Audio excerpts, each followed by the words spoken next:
Hi, everybody. Dave Medina, for a great U.S. Open golf recap. We will have Mike in North Jersey, Tom, John in Connecticut, and we should be hearing from Andy in Seattle later today. More to come. Your show will go live in 5 seconds. By. 4, 3, 2, 1. Blog Talk Radio. John in Connecticut and Mike in North Jersey bring hard-hitting, hilarious golf talk with Dave in the City on Locks of the Week Radio.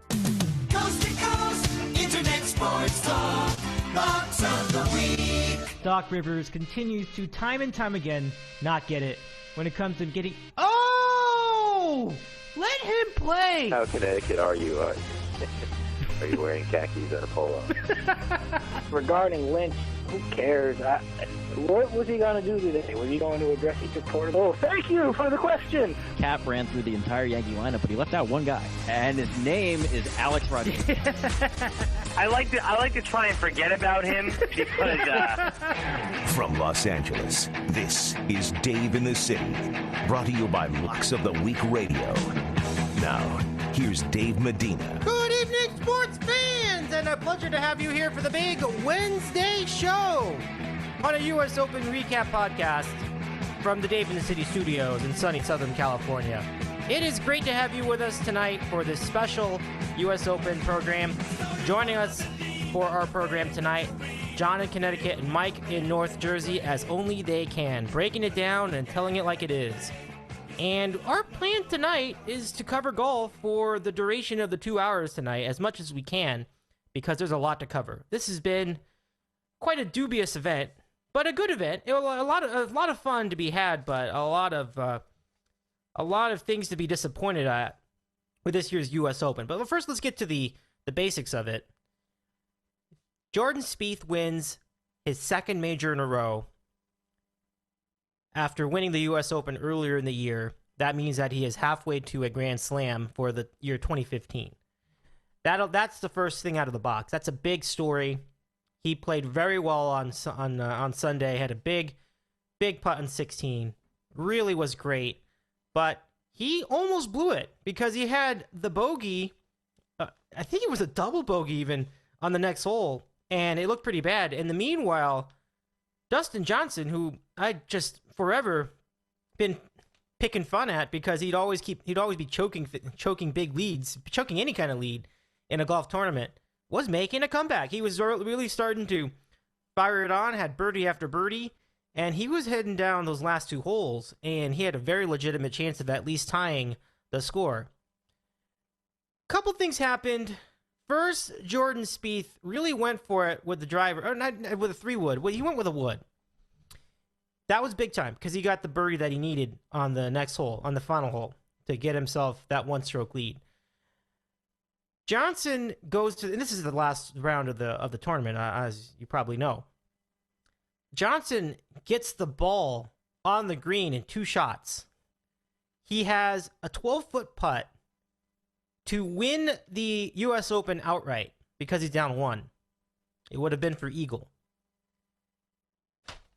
12-foot putt, and certainly making the putt just then and there, not easy because the greens were really tricky the entire weekend. I mean, the whole course was just a mess. He was this close to winning the entire tournament in 1 putt.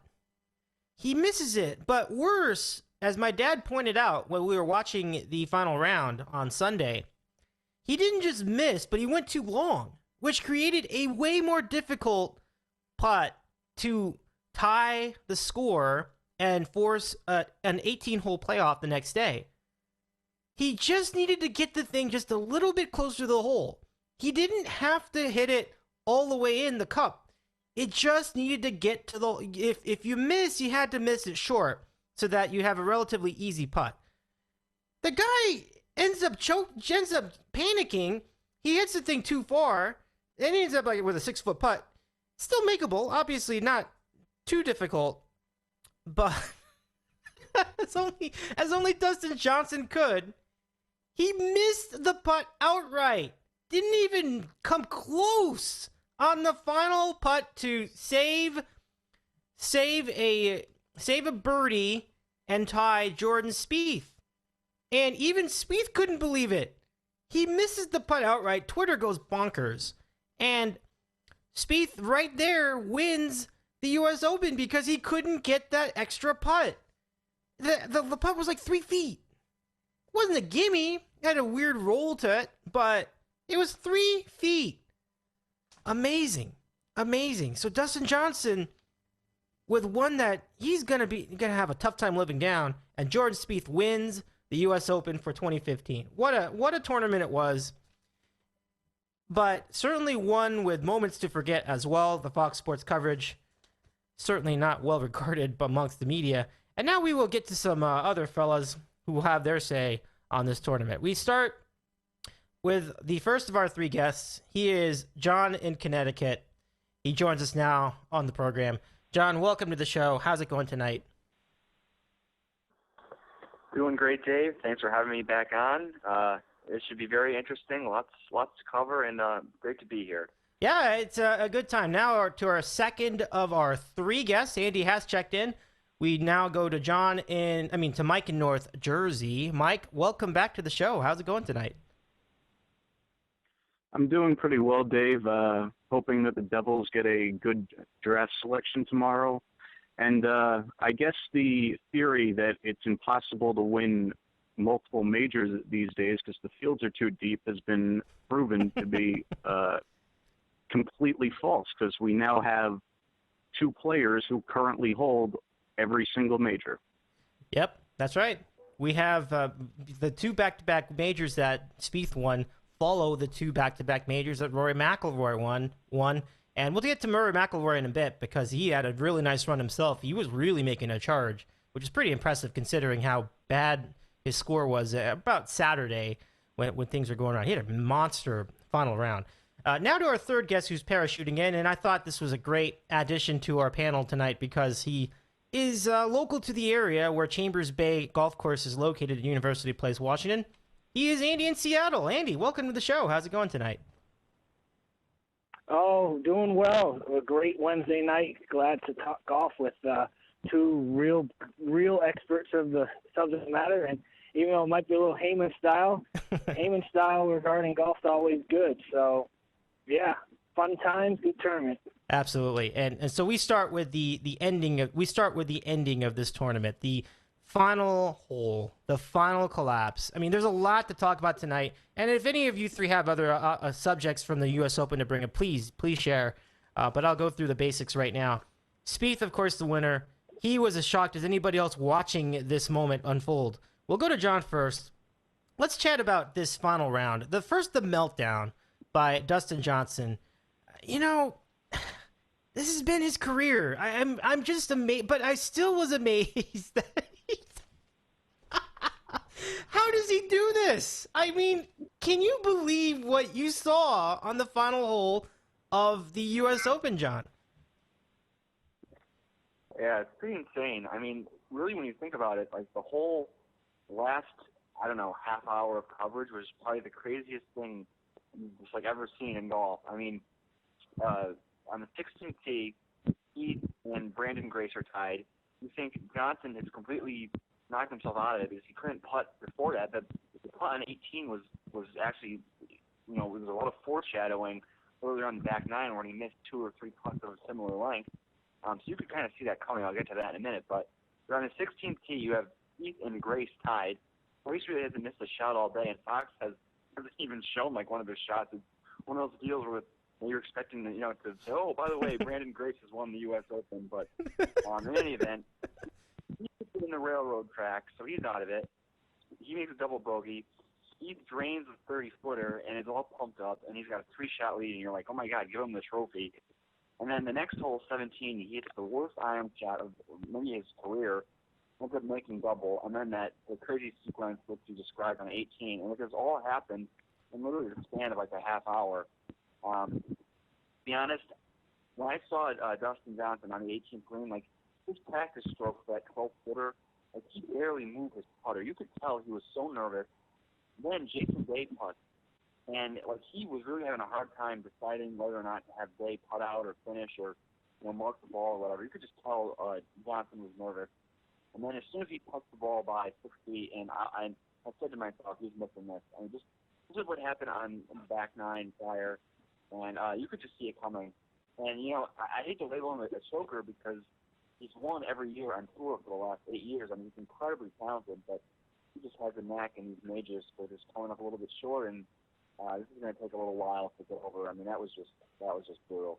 Yeah, that's the closest we've ever seen anyone come from not only winning, but being in the mix to force the playoff and still blow it with it really, literally right in front of him. That was just something to behold for sure. Mike, your thoughts about the meltdown at Chambers Bay by Dustin Johnson and the remainder of and basically that whole half hour. What was your takeaway? It's hard to put into words. Really, if you want to take a little different perspective on it, Dustin Johnson lost this tournament over the first 4 holes of the back nine. Yeah. He bogeyed 3 of them. 3 out of 4, yeah. That's what cost him the tournament because the back nine was not playing that difficult. I mean, we saw Louis Oosthuizen shoot a 29. We saw Adam Scott shoot a 64 for the round and have a great back nine. Basically, everyone had no problems there, and that's really where he lost the tournament, more so than on 18. We want to talk about 18. When that ball rolled up and stopped where it did, I thought to myself immediately that this has 3-putt potential. Then when Jason Day hit his putt, and the way it started off slow, and it just picked up speed, and Jason Day hit it about as softly as you could, and it went way past the hole. And then the interaction between Day and Johnson about whether Day wanted to finish, and Dustin Johnson's basically like, I don't know, do what you want. No, I knew it was going to happen then, because I said he's going to miss this putt. And then he's probably going to miss it coming back. So really that didn't surprise me so much. What did was Jordan Spieth, after he makes his, what was it, 25 feet for birdie on 16? Yeah, 16, yeah. He just hits a terrible shot on 17. I mean, that's basically a fanned iron. And then he proceeds to get on the green, which he was lucky to do from where he ended up, and he 3-putts. And he then responds, though, with 2 magnificent shots. Mm-hmm. But, just you wouldn't expect it. You just thought that Spieth had this tournament won, and suddenly he looks like he's going to give it away, and then Dustin Johnson gives it away. So it really was just a wild finish. It's not something that I can really remember. Well, I've seen plenty of wild finishes, but it was just so, unexpected the way it turned out. It really, I'm almost at a loss for words for it. But thankfully it happened, and it's a good thing Spieth won because I think it really saved the tournament itself. That's true. It really was a pretty underwhelming tournament, even though you had guys tied at -4, you had guys tied at -5. There was a 4-way tie when the round began, but somehow I didn't really feel the theater of it myself. But let's first go to Andy with his thoughts on the final half hour of that U.S. Open. I mean, just a wild and twisty finish. Andy, your takeaway from the final moments of the U.S. Open. Well, I thought there was plenty of theater. Maybe Panthers alluding to the carnage and everyone complaining about the greens and the TV scenario. But it was wild.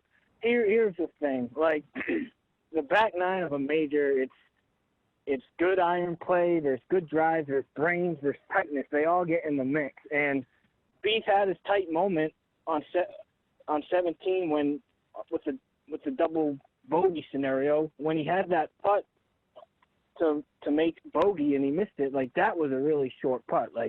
I'm sorry, that was Cardwell tight in that instance. And had that been on 18 or had it been in reverse, everyone would be saying Spieth got tight. But listen, DJ well chronicled, just using no brains in big spots. And at this point, it's hard to feel bad for him. He's married to Paulina Gretzky, for crying out loud. Mm-hmm. There's no one shedding tears for these millionaire golfers. But at this point, the list of meltdowns is getting bigger and bigger. But, to be fair, slightly contrarian, both Spieth and DJ played majestic first two shots to get on the green on 18. A great job out of Mike Dodo Davis to go with the par 5 on 18 on the last round. It's a fun hole to watch, and go for 2 and see what happens. And I know people will have their fun with Fox, but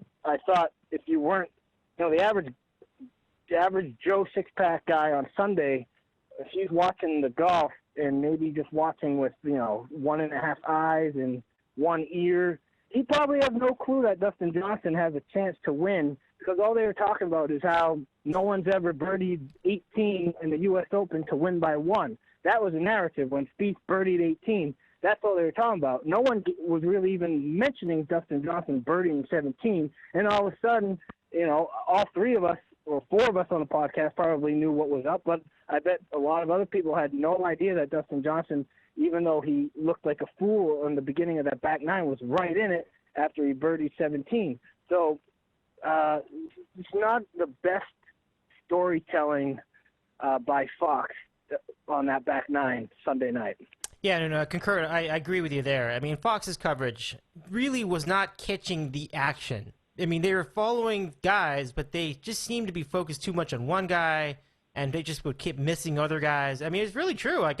Dustin Johnson and Rory McIlroy were making a pretty big comeback, and it almost happened in the background. You weren't even kept really that much aware based on the broadcast of how these guys were really doing. And then, so I mean, that's a problem that you have with a lot of golf telecasts. You can't catch everybody, but I just thought that was pretty poorly produced on a literal scale. With Fox. You're right. I mean, they really should have done a better job following some of these comebacks. So I'm not really sure what that was all about. John, your thought? Any other takeaways you had from the final moments? We'll get to the Fox coverage next in our recap. But anything further you wanted to add as far as the meltdown or the final round or the juice or the cardwell that went down on the final round on Chambers Bay? Well, I think we all pretty much covered. I'm interested to get to this segment about Fox, if that's what we're doing next year. All right, we will stay with Fox, and yeah, it's pretty much what we expected, but not in a good way. It just seemed like they've never really done a golf tournament before, and it showed. And it just seemed like a lot of missed angles, too much emphasis on certain fluff pieces. One thing that Mike Francesa said on his show when recapping the golf tournament at WFA in New York, he was talking about how there was too much chatter. There was a lot of studio segments, and that's an interesting angle. I don't know how one would compare that based on the banter you see on the other golf telecasts, but it did seem like there was a good amount of it. Was it a little excessive with the studio coverage? And your overall thoughts about the Fox broadcast this weekend, John? Yeah, all right, so before we just completely skewer them, I will give them a couple compliments because, it couldn't have been all bad. Joe Buck is Joe Buck. I mean, he's a professional broadcaster. That's what he does. I mean, I know, oh, my God, he doesn't like baseball. He hates baseball, whatever. He's a professional broadcaster, and he did a good job. I mean, that's what he does for a living. I wouldn't expect anything more or less. I think he definitely adds some personality to the host chair that Nance or Dan Hicks couldn't give you. So good job out of him. I didn't think Norman was terrible. It was his first event, so he's definitely raw, but he clearly knows the game, has a lot of connections. I think with practice he could get better. The problem is Fox is just going to parachute in for this event every year, and literally no one is going to watch the Senior Open or the U.S. Women's Open or any of the other USGA things that they have. So I think that's going to hurt them. I didn't think Brad Saxton was terrible. I think he had done some golf coverage before for either NBC or the Golf Channel, so I think he was okay. He didn't annoy me at all.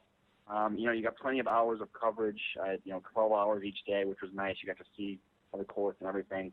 I also liked their shot tracker thing that you on either CBS or NBC, which you would have it on only specific holes. Fox pretty much had that on every single tee shot, which was a really nice feature. You could kind of see where the ball was going off the club face, so I did like that. All right, so that was what was good. Now, let's stick to that, and the end of it. First off, I mean, there was just literally no rhyme or reason to their coverage on Saturday and Sunday in the early rounds, the early part of the coverage before the leaders teed off. And even when the leaders teed off, clearly whoever produced this broadcast had never produced golf in their life before. It was just like, usually the protocol would be like follow a group like Mickelson and whoever. They'd follow them for the first 9 holes and show some other shots of guys hitting good shots here and there. Like when you'd say, oh, just a moment ago, this was Joe Smith on 16, and the shot was going in, but whatever. I mean, that's just kind of the standard protocol. I mean, they just keep showing literally random shots of, here's Joe Blow, 15 over on 17, and he's okay, he's going to hit a good shot here, but no, he hits it into the fescue, and then they just go off him like nothing happened. I couldn't get it, and the best part of this was, like, I think it was either Saturday or Sunday. Yeah, it was Sunday. 10 minutes before Jordan Spieth is teeing off, Alan Montgomery 15 over on the 18th hole. I mean, who cares? There's no rhyme or reason to their coverage, and it was just really. Someone needs to look at what they did, because that was just horrible. Some of the other stuff, little things.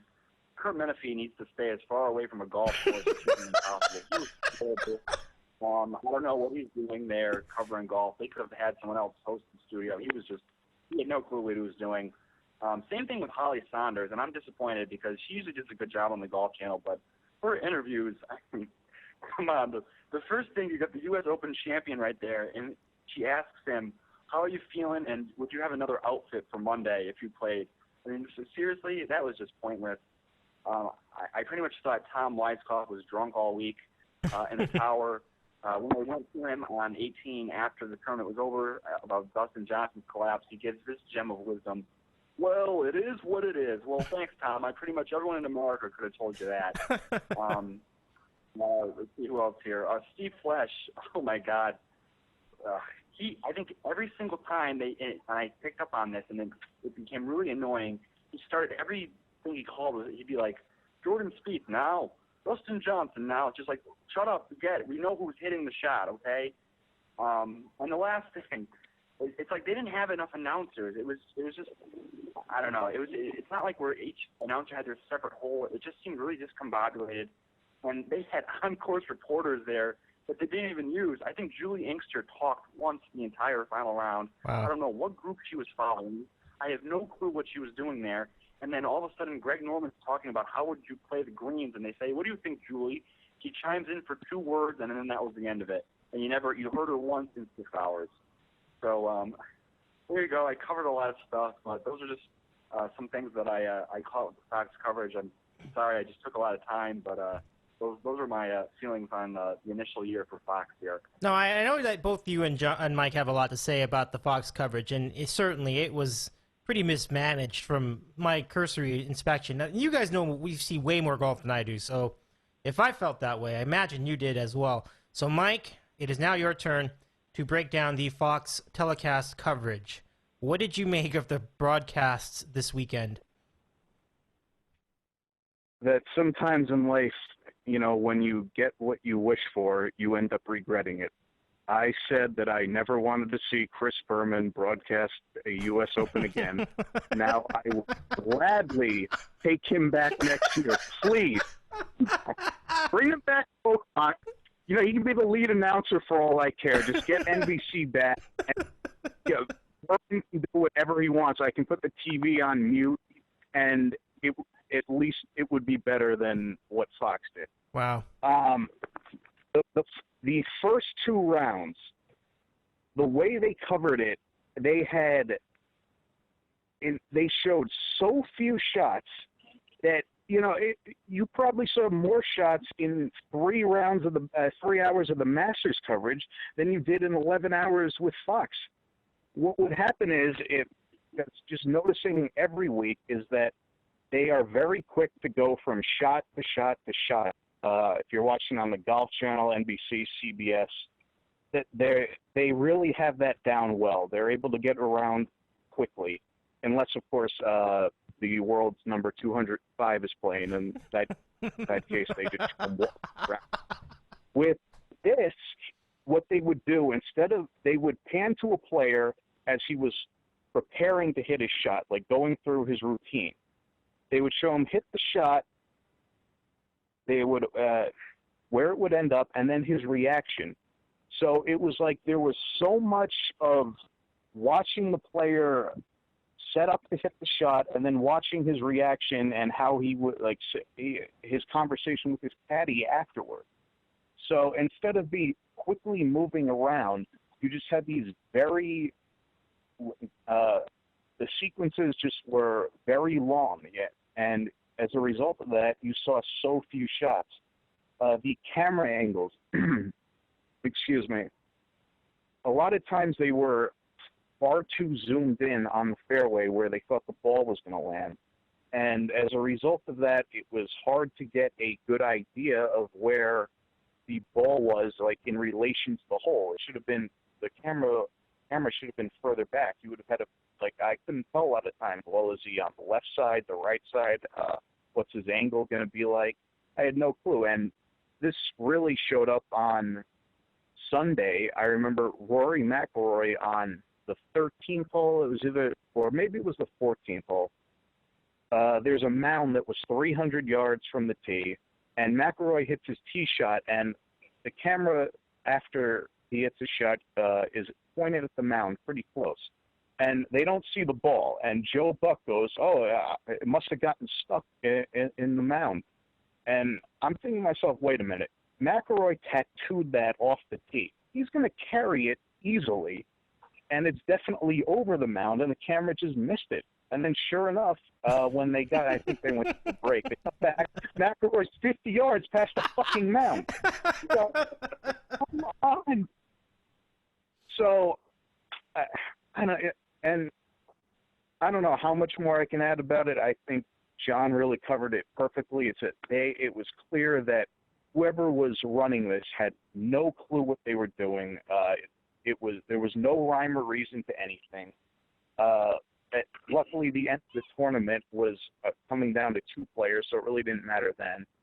Joe Buck, overall, yes, he is a professional announcer, and he did a decent job, but he does need to improve his golf knowledge a bit. When he said that Dustin Johnson had the tournament by its throat when he was up 3 shots, it's like, come on, Joe, watch a few U.S. Opens or know something about Dustin Johnson. Dustin Johnson could be up by 10 strokes with 5 holes to go, and he wouldn't have the tournament by its throat. Yep. But it was just, there wasn't enough golf shown on those first 2 days, and that was very disappointing considering the amount of time that they spent covering it. Once again, I get the impression that Fox seems to cover golf with the attitude that they're trying to reach out to people who don't usually watch golf. And it was no different with college football back in the day when they did the BCS Bowls. Just like they're trying to produce it as if someone didn't care about golf in the first place. And that seems insulting to those who actually follow the sport regularly. I mean, just show the sport. Oh, go ahead. Yeah, I forgot to bring this up. They basically were wanting Jason Day. They wanted Jason Day to collapse walking over the stairs when they were showing him on the. And that was a disgrace. Come on, the guy's battling vertigo. Why would you want to see him collapse from that? It was like they were wanting a train wreck to happen, and that was just disgraceful in my opinion. Yeah, that's true. I mean, they were following him, just coming over a stairwell or something like that, while McIlroy or somebody else was taking a shot. It's like, guys, can we calm down? Like, let's focus it on the golf. Like, let's not worry so much about. I mean, the poor guy is struggling so much just to get on the course. I mean, we don't need to pile on. It's just that was kind of ridiculous too. And they kept doing all these fluff pieces on it. It was nuts. So now let's go to Andy. Any other thoughts regarding the Fox Sports coverage of the U.S. Open? Yeah, definitely. Listen, Jason Day is one of my favorite golfers to watch, but Saturday and Sunday, they did a great job of almost turning me to anti-Day, because talk about overkill. That's overkill's overkill. And I love Jason Day. Now, also to be fair, they got better each round. I think they got a little better. Thursday was the ultimate disaster. Sunday they got a little better. And like Mike said, they probably were the benefit of the close ending with the final groups being in it. Thursday and Friday, it was almost like watching just those that slack off at work. Horsemen need not apply on Thursdays and Fridays. The big majors spend all day watching on the stream over the internet, and they have featured group 1 and they have featured group 2, and about 2 featured groups per day. And if you watched on Fox on Thursday and Friday, you were basically, it was like not that different than just watching 2 feature groups. Wow. Thursday night or Thursday late afternoon here, it was all Tiger Woods. It was Tiger Woods group Thursday night, basically. And it was like, well, if I just wanted to watch Tiger Woods every shot, I would just go on the feature group on the internet. And then on Friday, the late guys finishing the round. Friday night almost had a Saturday moving day feel to it, with everyone just struggling with the course because it was late in the day, greens were fast, and just a lot of the leaders just happened, second round leader means nothing, but the leaderboard and the people playing late Friday night just had a little symmetry in the mix. And Patrick Reed was in the leaderboard playing late, and his group was keying up on 18. And what do they fucking do? They turn it to Kurt Menefee to do an op-ed piece on Tiger Woods, which might have been the most Heyman thing of all fluff pieces on Friday. Tiger Woods played Friday morning, and he was done, plus 10 or whatever. They show this fluff piece on Tiger Woods, and is he his own worst enemy? Will he ever get it? One thing for sure, his greatness can never be doubted. Take it away, Kurt Menefee. Shut the fuck up. We already know what Tiger Woods' deal is, and you're just beating it to death. And that was late Friday, and everyone that was watching it was exposed to that. Again, as John alluded to, they showing random shots on Sunday, I think, when we were waiting for the juice to start flowing. Instead of the typical layout, this is hole number 5, nicknamed Cape Fear. It's not that dogleg right. They were showing, like, this is how you play it. And they would show Jim Furyk from, Friday's round. You want to hit it right of the fairway, and they show Jim Furyk, like, this random shot. If you were just stepping away for a second and going back to the TV, be like, oh, that's Jim Furyk? I thought he already... No, that's Jim Furyk from Thursday. He's just showing you how to play the hole the right way. And then they show, here's... You don't want to play it this way. You don't want to go left. And they show Bubba Watson, slicing a ball. Oh, is that Bubba Watson? I thought he already finished. No, they're just showing how not to play the hole. So just no rhyme or reason. And the one good thing I thought, and it might have not even been by design, but the mic was really getting a lot of either muffled F-bombs and a lot of dialogue between caddy and golfer in the reaction. I mean, you heard Spieth caddy say, take a picture, take a picture, take a picture, at least 12 times on the final round. And as Mike alluded to, if you want to watch a good golf program with good cuts, just show me the putt, show me the iron play, show me the drive, bink, bink, bink, bink. You got to watch a Golf Channel early round European telecast first thing in the morning. They do a good job. The early round coverage of Travelers tomorrow, they just, no bullshit, just show you the golf shot, show you the golf shot. Maybe they show a couple people reading putts here and there, but it's just golf. It's just golf. It's just putts. It's just irons. It's drives. That's it. Yeah, just not enough golf. I think that's the underlying theme with all of our observations. I just think that there's just way too much fluff pieces, banter, highlights. Just show the golf. The Kurt Menefee piece on Tiger Woods was just ridiculous. Like you have all day to show that. Tiger's round ended like 5 hours ago. You're showing that now, right before the final guys are about to play 18. And you're going to go off the air. You're showing that now. Really? You know that things are getting pretty serious when Andy's getting fired up about this stuff. I mean, it really was just kind of pretty atrocious at times with the Fox Sports coverage. Well, let's now segue that to, since we're talking about Tiger Woods, let's talk about Tiger Woods' round. We'll start with John. First of all, John, Tom sends kudos to you for your breakdown of the Fox Sports coverage. He was laughing. He was dying laughing at your rant on the Fox Sports, John. Thank you, Tommy. I appreciate that. Good stuff. So now the Tiger Woods, and this isn't going to be long for me. It was horrendous. I mean, there was a guy on the radio who said that he said, you know how like we always wanted to play like Tiger Woods? He shot 80.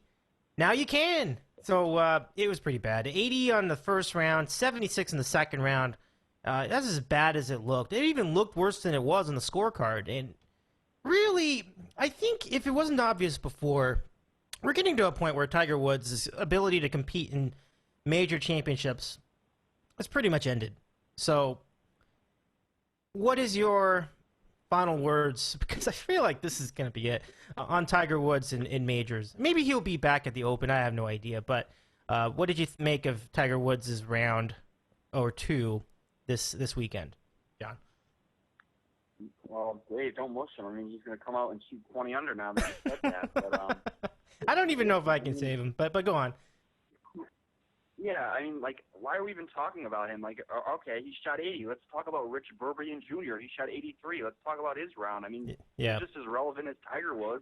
I mean, the point is here that we shouldn't be wasting our time. I know Tiger is Tiger and everything, but, I mean, he played 2 horrible rounds of golf. His swing is a complete mess. What he's doing isn't working, and frankly, he needs to either play every week.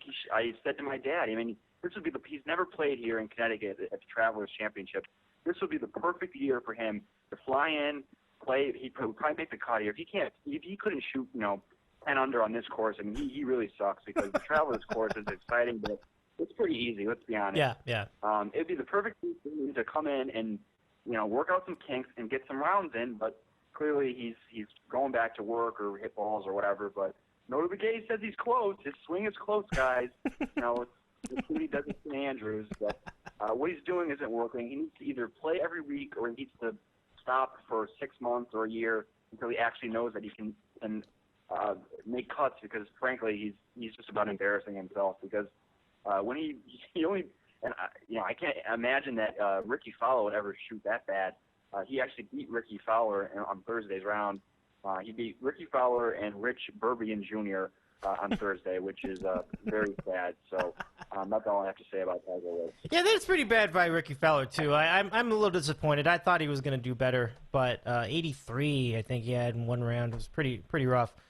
All right, Mike. Well, we've been saying it for years. We will tell you the truth about Tiger Woods. Well, let's hear it. What do you have to say about Tiger Woods this time around?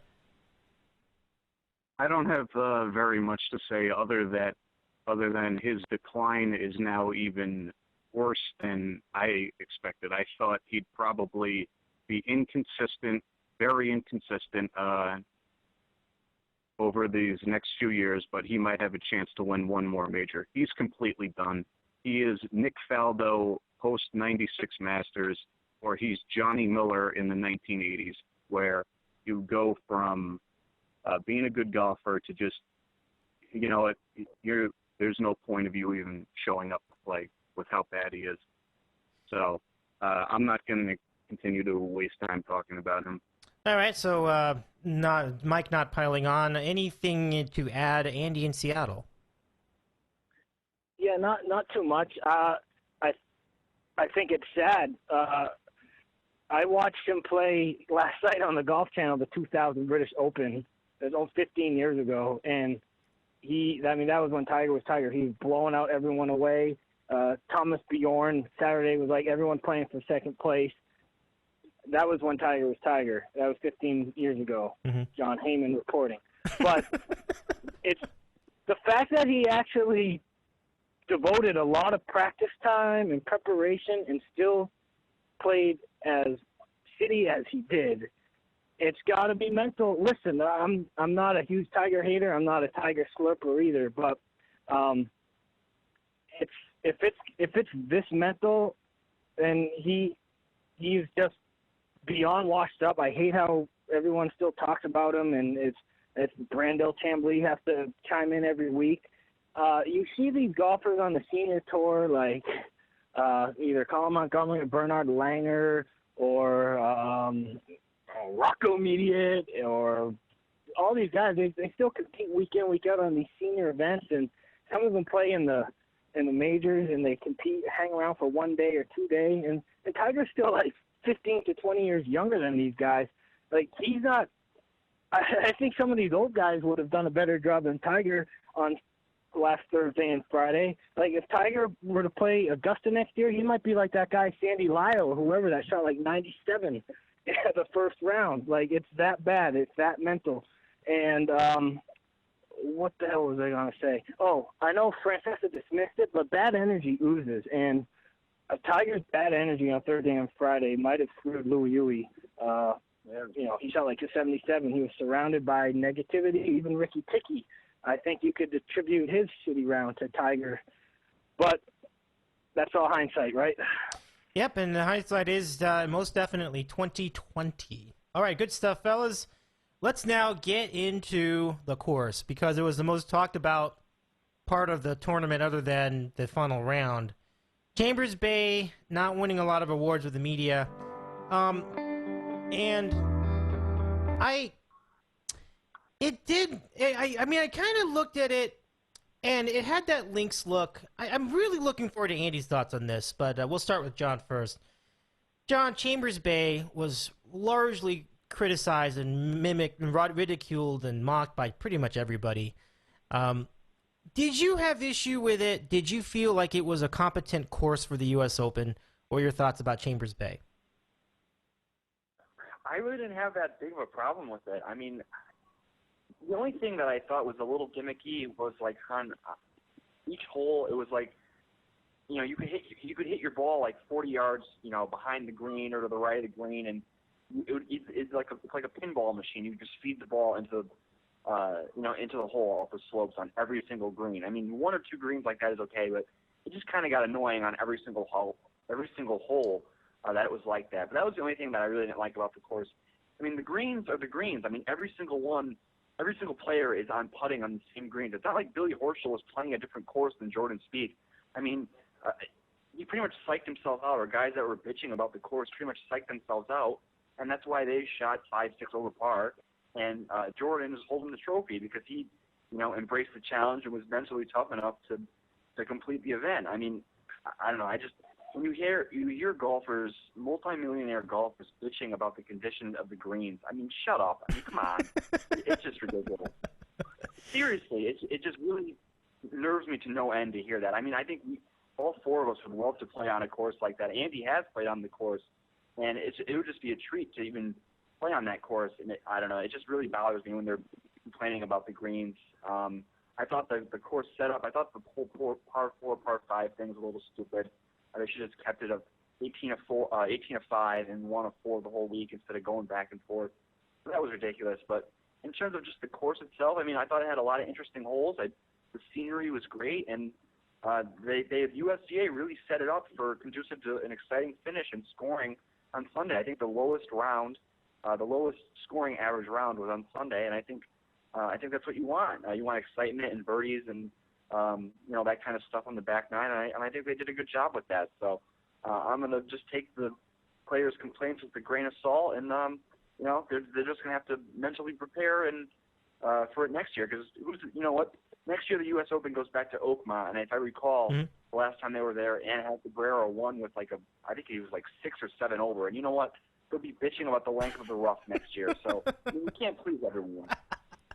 And that's the thing. I mean, what's one thing about the U.S. Open that's been consistent? They've always tried to make the course pretty tough. So more than the other tournaments, I always notice that this is the one where you will routinely get guys over par. And so I think it's all a matter of perspective. So now let's go to Andy, because I'm really excited. And as John alluded to, you played on Chambers Bay. Describe the course to us and whether you think the criticism from the players was warranted. So your thoughts on Chambers Bay, Andy? Well, when I played it was a lot different. I played it in the rain. I played it in the sun. I played it in both. I've seen the rainbow. I've seen the greens very inconsistent. I've seen it green. I've seen it brown. We've all seen it brown. We saw it last week. It was brown. What bothers me is that a lot of the media was down on the course Thursday, Friday, Saturday, Sunday. Then on Monday, some of the same guys that were killing the course were saying how great of a tournament it was and how Chambers wins in the long run. You fucking two-faced, flip-flopping bastards. Make up your fucking mind. All right, number one. Number two, players have an opinion, and if they're going to criticize the greens, they can do that. I think a lot of players, if you gave them a microphone inside the locker room, they would all be complaining about the greens. You go in front of the public, you have to be a little more diplomatic about it. There's a good chance that DJ and Spieth and some of the people that didn't say unflattering things in the public may have had the same opinions as Billy Horschel, Sergio Garcia, Ian Poulter, and Chris Kirk, but they were just more diplomatic about it, and they just didn't voice their grievances to the public because it doesn't sound good. It doesn't look good. And Chris Kirk, I'm sorry, you're a fucking baby. You shot a 10 on the first hole on Sunday. That's not the USDA's fault. That's your fault. So shut up. Thirdly, the greens were an issue. The greens definitely were an issue. And if that can be fixed in the future, it'll be fixed in the future. But the people that were complaining that the fairways were brown, if the greens were not an issue, the fairways were always going to look like they did. So when you have Sergio Garcia complain, when you have Gary Player chime in on Saturday, who's also a golf course architect, so there was a motive for him to kill the course on Saturday because he's a competitor to Robert Trent Jones. It's not like he hated the course like from his heart. He was saying this as a businessman, as a competing architect. But when Player says that, his words make people stop and listen. And then you add the fucking bricks who don't even know anything about golf that play Tiger Woods and watch the Masters. They see the players complain. They see Gary Player's words, and they just assume what they say is the Bible, and they just pile it on, calling it a horse track, calling it a cow pasture. They're fucking morons. The course was going to look like the way it did regardless of the green situation. And so that's the thing. When they go see St. Andrews next July, if they actually do some homework on St. Andrews, Joe Schmo from Arkansas probably have no idea that the course is closed on Sundays so people can walk on it. They have no idea that there's like 11, there's really only 11 putting greens, and the other 7, like, they're shared, like, dual greens. There's a road through the course. They would be like, what? I thought it's like the best golf course in the world. Yeah, but it's got some gimmicks, too. It's the oldest course, but it's also kind of gimmicky. So the course, I guess they did the right thing because I got everyone talking about golf for 4 days straight. The putting green's definitely an issue. I'm not going to dispute that because it's not just that the greens were shitty.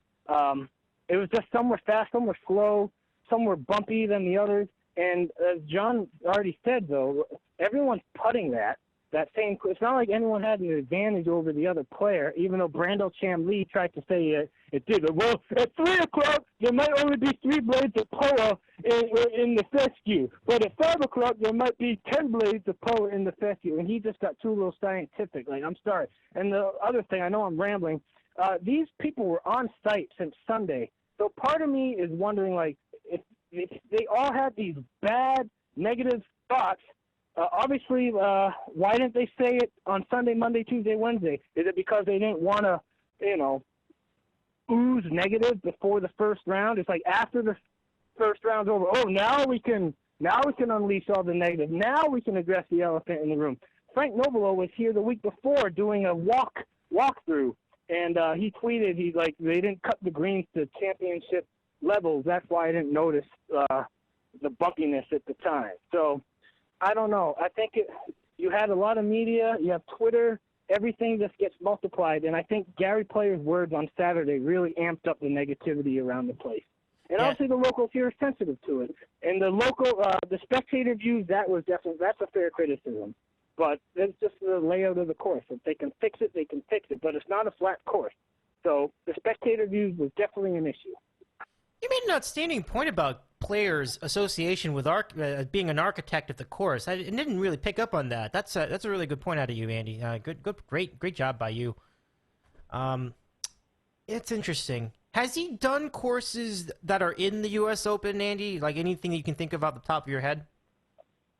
Oh, these the other guys on the show probably list them off. Like he's done a ton of golf He's done a ton of golf courses all over the world. I'm not sure. I can't list them, one by one. But Okay. he's that's his business in this day and age.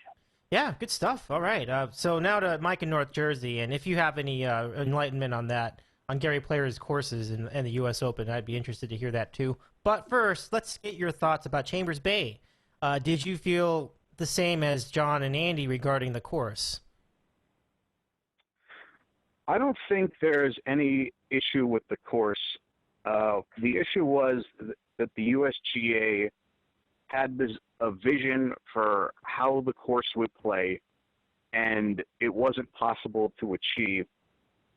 And they should have known this beforehand, and they really that's what disappointed me. It's that they weren't able to set this up to play firm and fast like you would see at the British Open.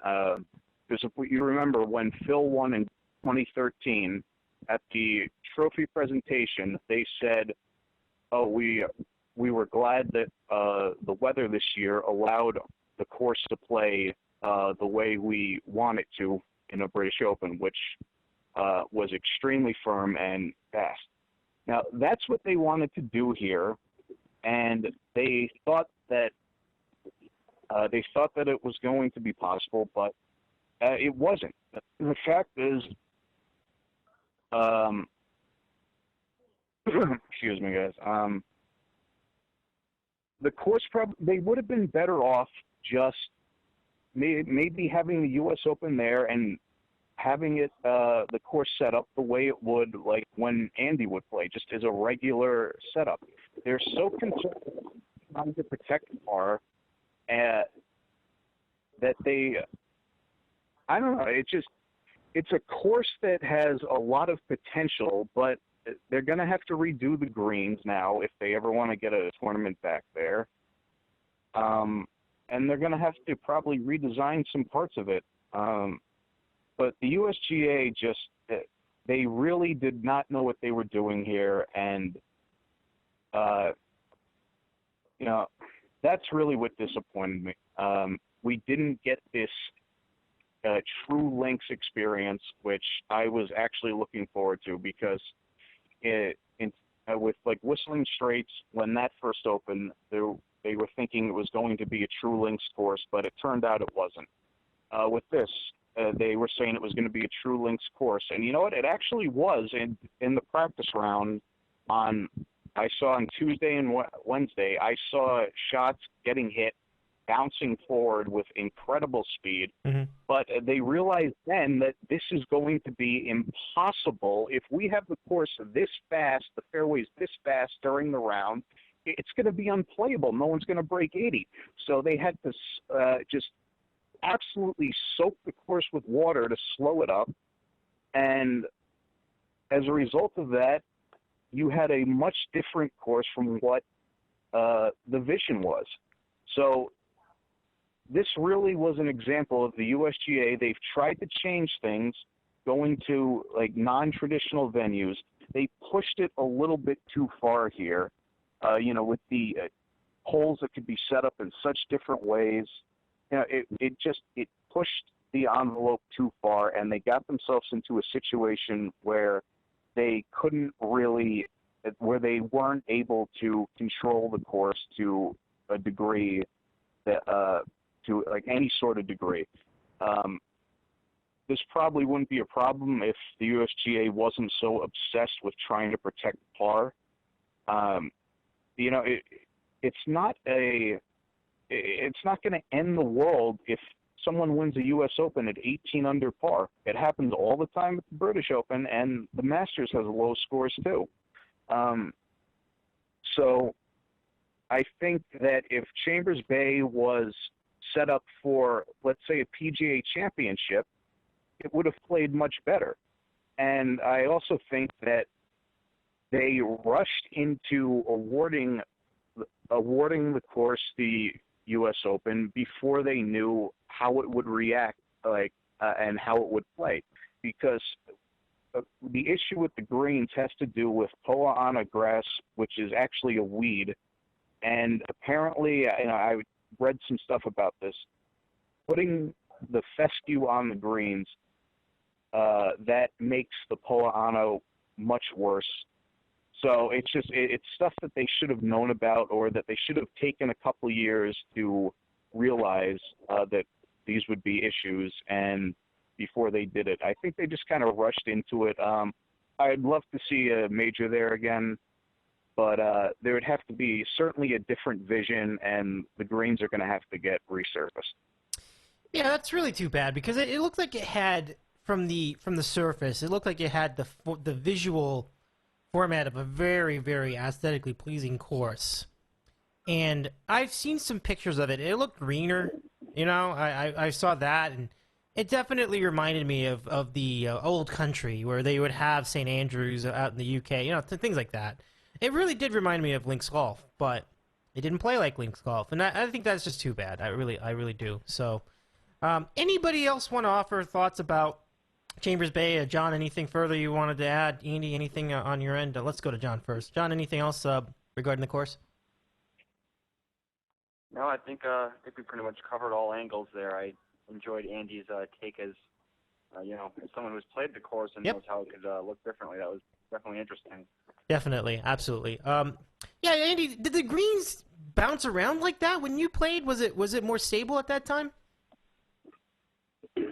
Well, no, that's the one takeaway from Joe Public. Like, when the first time I played in 2010, I played with my buddy Alex, and after the round on the shuttle. So back, like now, when the public plays, like the clubhouse where you pay your green fee and the pro shop is actually like on the level like above 8 to the 8th and 9th hole, and you take a shuttle down to where 1 and 18 are. Mm-hmm. And on the shuttle ride home, like my buddy Alex was like, I thought everything was great. He's like, but the greens were just really sandy and they weren't consistent. And then I played another time, and on the second hole, my buddy John was like, why is this green faster than the first? He's like, why did I pay $150 for this? He said that like tongue in cheek.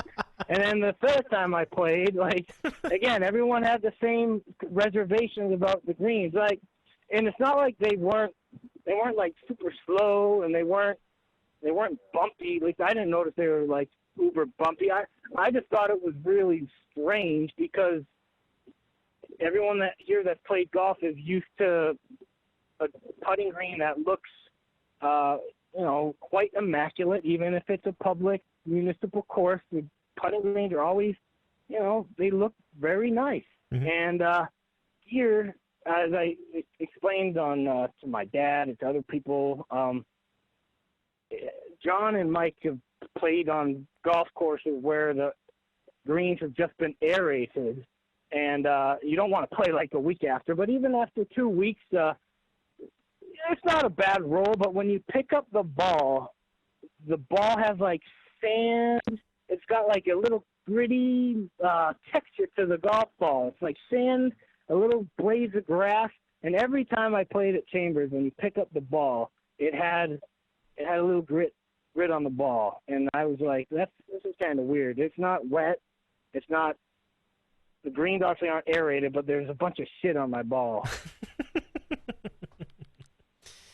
Good analysis, Andy. I think John and Mike can relate to that. They played golf on aerated greens. They got the ball's got a little texture on it. You got to wipe it off every time. Aerated greens. John, what's your experience with aerated greens? Is it pretty much the same thing, like the sand and gunk gets on the ball? Yeah, definitely. I mean, playing on aerated greens is the worst because it's like there's like little holes in the green, and you can't get a true roll. And every time you mark your ball and you pick it up, there's sand on it, and definitely not a time to play your local course right after they've done that.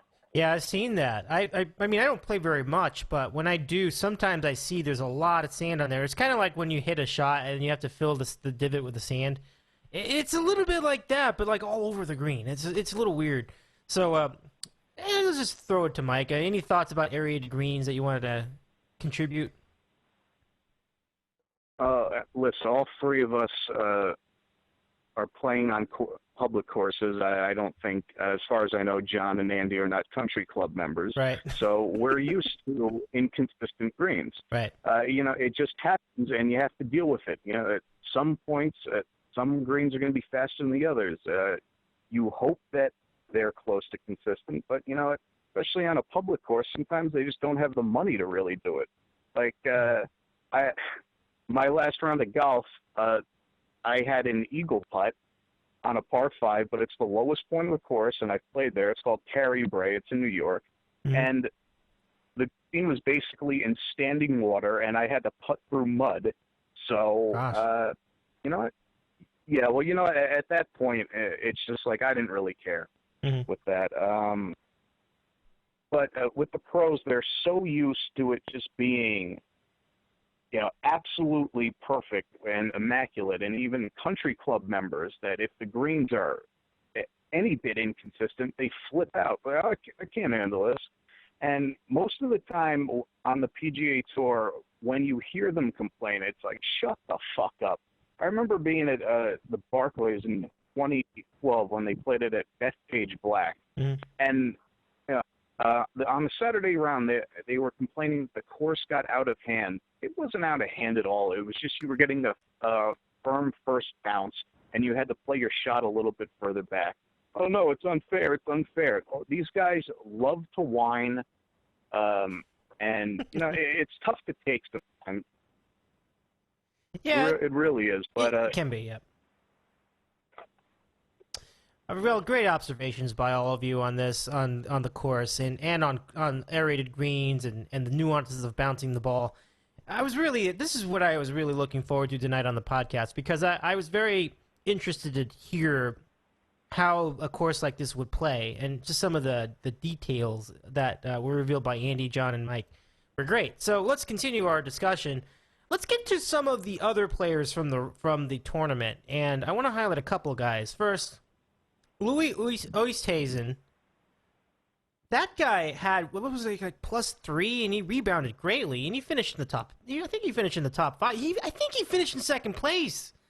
What an incredible comeback by Louis Oosthuizen. Also, Rory McIlroy, similar kind of comeback, although he finally bogeyed as he was getting into the back 9, but a pretty great round by McIlroy, considering how bad things looked early on in that tournament. So let us begin with John. Who were your other player highlights from the U.S. Open this year?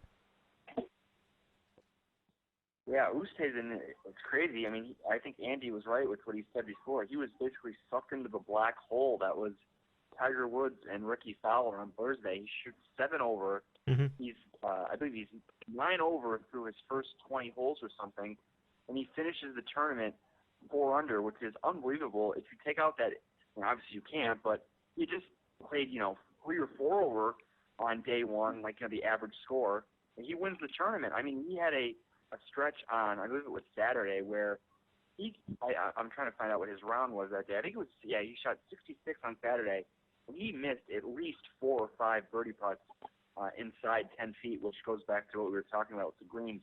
So he could have had a 62 or 61 that day, which is crazy. Same thing with McIlroy on Sunday. When he got to 2 under, I think it was, and then he's on the 14th putting for birdie, and you figured he could, the last 5 holes were playing pretty simple. He could have posted 5 under as well, but once he missed that putt on 14, it kind of took the wind out of his sails, and that was the end of it. As far as other players, there really isn't that much to mention in terms of the notable guys at the top of the leaderboard. I mean, Brandt Snedeker had a nice tournament. Only 8 guys finished under par, which is kind of what the USGA is looking for. So I don't know. There's really nothing else to mention. I'll give a shout out to, this will be a weird shout out, but I've been doing the fantasy golf the last couple of months on DraftKings, of course, another degenerate hobby for myself to partake in. And I'll give a shout to Tony Finau, who's a rookie on tour. He just absolutely bombs the ball. I think he's one of the longest hitters on tour. This is his first major, and he finished tied for 14th. He was 3 under after the first 2 rounds, and I believe he's had 5 top 20s in a row, and he's playing this week at the Travelers, so I'm maybe hoping to catch him this weekend. But so just a little shout out for him. So really nothing else to mention about the top of the leaderboard. All right, very good. Nicely done by Tony. It sounds like he's on a roll. So now to Andy in Seattle. Any other notable players that you wanted to comment on from this year's U.S. Open? Yeah, well, you guys covered Louis Uwe, and he had a bunch of rim jobs on Saturday, not the good kind. And similarly, so Rory had that great round on Sunday, but then, as John mentioned, one putt, when you're trying to cover that much ground and you screw it up, you lose steam, you lose mojo, you lose momentum, and that happened. I think he still shot like a 66 or something like that. But, I mean, at one point, people were like, whoa, Jack 63 is in jeopardy. But it never happened. But because on Saturday, while Louis was having a great round and a bunch of rim jobs, Rory, didn't make any putt from the 8 to 12-foot range. And he was just every ball on the edge, just going on the edge. And he made a par on 18, and he just made a facetious, woo, I finally made one. So that Saturday round, I think it was right around even, but he just missed a ton of putts. To give a little shout out to Brandon Grace, South African. I thought Tommy's this is why I don't root for him because he sucked on 16, but I thought his reaction on 16, because as we mentioned earlier, you can really hear what the players are saying. Once he hit that ball onto the train tracks, unlike Bubba, unlike someone like Patrick Reed, that would have probably just lost it. He just goes to his caddy. He's like, I think that's gone, Zach. Well, what are we gonna do about it? You just calm and collected. I think that's gone. And yeah, it was gone, buddy. And Phil was 3 under on Thursday, through 8, and all the old guys. Francesca was like, this is gonna be the career Grand Slam.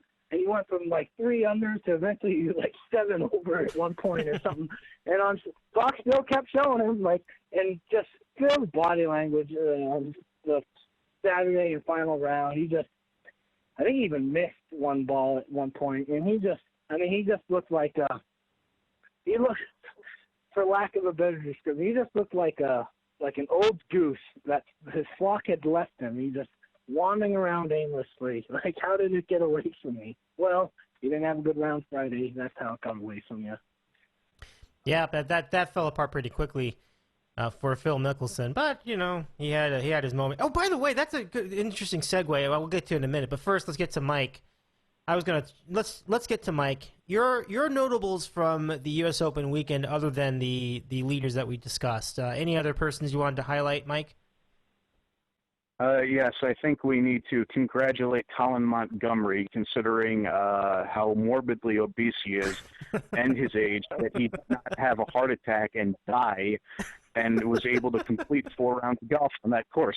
I mean, really, think about it. That's shocking. Yeah, you're right. Yeah. A lot of walking. Up and down. In fact, he was actually tied with Phil Mickelson, so really, that's a tremendous job out of him. Notable players. Patrick Reed, he was someone who definitely had potential going into this because at the U.S. Amateur they played here, when the scoring average was a 79, he shot a 68 during the qualification round. And he started off well, but since he's a brick, he completely fell apart on the weekend. Shane Lowry, a nice under-the-radar top 10. No outstanding rounds, but his scores were a 69, 270s, and a 71. Rory McIlroy probably putted as badly as anyone could possibly putt, and he finished 5 strokes off the lead. So if McIlroy has that round and putts even halfway decent, you're going to see one of those runaway wins that he puts together.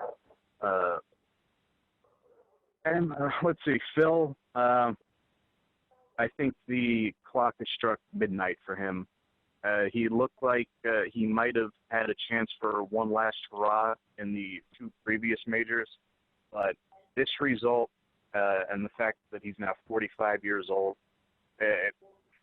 time for him to go to pasture. That is a great way to end that, because I I want to bring up Phil's legacy at this point. I don't think he's going to do it anymore. And I think his ability as a major contender is also over. I think now he had a good run. I mean, like you mentioned, 45. That's amazing. That's very, very good. And I think we've had some great moments, some great shots, but this is a pretty clear indicator that his chance of getting a U.S. Open has ceased. I think that he's had many close calls, but I thought this was going to be the make or break. This is going to be the last shot for him. Maybe this would have been a chance of his. I was thinking back to the U.S. Open. To the Open Championship he won about 2013. You talked about that earlier, I think. John or Mike did. And I thought, well, maybe this format of the course will help him stay in it. And he just came undone. So it's been a great run. I don't want to put it in a negative light, but I agree with Mike. The clock has truly struck midnight. John, do you think that Phil Mickelson has hit the end of the road for major championships? Yeah, I'd have to agree. I mean, he had such a good start to this tournament, and you can tell he really just only gets excited for the majors these days. I wouldn't put it past him finishing, top 10 and maybe putting a scare into you, but I don't think he's, at least for a U.S. Open anyway. I mean, just the courses are just so tough. I really can't see him winning a U.S. Open for the rest of his career. I could see him winning a PGA since the courses are set up a little bit easier, and he can go low when he gets his swing dialed in. He can, he's always capable of low rounds, and maybe even the Masters because he just loves that course. But I can't see him winning a U.S. Open. Yeah, this is definitely it for U.S. Open championship contention. And it's too bad. Like, he had his shot back in 2013, or was it 2014? Which was the year that Justin Rose won? Was that 2013? Yeah, I think it was. Just 2013. He was 2 shots off, and Justin Rose ended up winning instead. So, it's been great though. I mean, he's had some great golf in there, but I feel like this is it as well. Andy, do you think this is the end of the line for Phil Mickelson and the U.S. Open?